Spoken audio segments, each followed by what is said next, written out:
হযরত আল্লাহ হযরত মাওলানা মাকসুদুর রহমান, হযরত মাওলানা মাকসুদুর রহমান।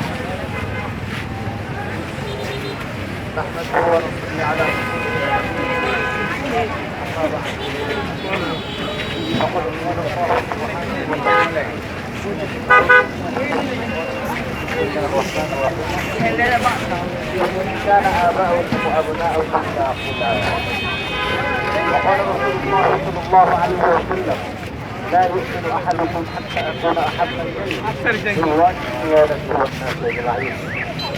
আজকে উপস্থিত সংগ্রামী নবীর ভাইয়েরা, আজকে বড় রাক্রান্ত হৃদয়ে আপনাদের সামনে দাঁড়াইতে হয়েছে। এই রবিউল আউয়াল মাসে আল্লাহ রাব্বুল আলামিন বিশ্বনবী মুহাম্মদ রাসূলুল্লাহ সাল্লাল্লাহু আলাইহি ওয়াসাল্লাম ওদের মাধ্যমে এই জাতির এই ওই মামলে মুহাম্মদ রাসূলুল্লাহ সাল্লাল্লাহু আলাইহি ওয়াসাল্লাম ব্যাপারে পুরো মুসলমান সত্য করে বিশ্বনবী মুহাম্মদ রাসূলুল্লাহ সাল্লাল্লাহু আলাইহি ওয়াসাল্লাম তার মুহাম্মদ একসাথে আমাদের ইমানের সম্পর্ক, আমাদের জীবনের সম্পর্ক, আমাদের কবরের সম্পর্ক, আমাদের আখিরাতের সম্পর্ক। এই সম্পর্ক থেকে আমাদেরকে কেউ বিচ্ছিন্ন করতে পারবে না। আমাদের জীবন যেতে পারে, পরিবার যেতে পারে, রাষ্ট্র যেতে পারে, আমাদের বিরুদ্ধে সামান্য কুযুক্তি কোনো মুসলমান যুদ্ধ করবে না।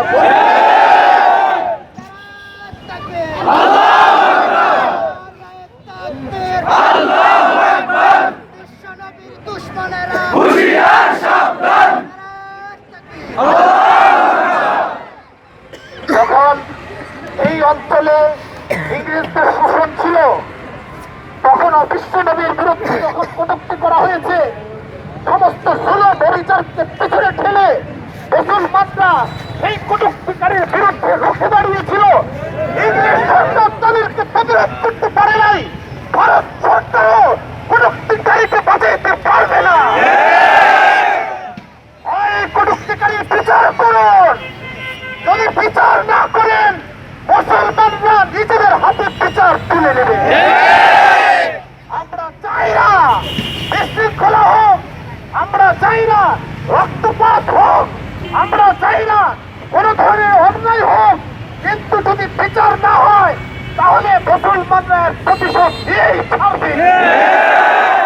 ভারতকে টিকাতে পারবেন না, ছিন্ন বিচ্ছিন্ন হয়ে যাবে।